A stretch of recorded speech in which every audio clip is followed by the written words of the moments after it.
Karong Valentine's Day, gilauman nga dagsa ang mga tao sa mga lodging house o motel. Busa may pahimang ng otoridad kung unsa kini atong sayron sa live report ni Cyril Chavez. Cyril.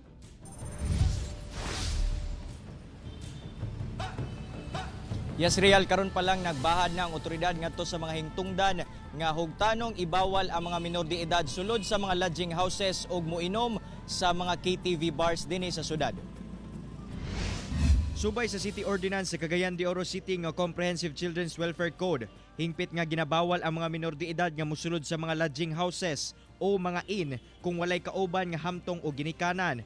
Hasta na ang pagpamaligya og ilim nung makahubog. Busa ang otoridad, hugot kining ipatuman ilabi na karong Valentine's Day. Ang atong pahimangno labaw na sa mga minors nga naay mga panahon nga ug mga buhaton nga dapat maplastar sama sa kanang avail sa mga hotel so wala man lain business lugar dia kung dili labaw na Valentine's. Hinoon kining usa ka lodging house sa Cagayan de Oro City ginasunod gayud ang maong ordinansa. Gani kung adunay mga customer nga naka-school uniform pa, ilaha gilayon balibaran bisan pa man dili kini minor de edad. Oo, pugos gid sila, mingon gid sila, minsan sila nga 18 na lagi daw, din sa uban pwede daw.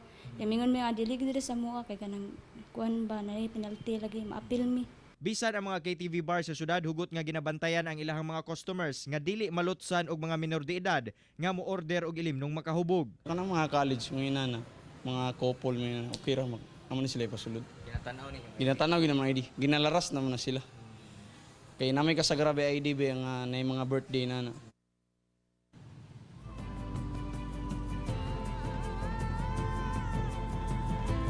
Real kung masapon sa otoridad ang usa ka establisemento nga nakalapas sa maong ordinansa, posible kining mag-atubang og silot nga 500 pesos hangtod 5,000 pesos o di kaha permit revocation sa ilahang negosyo.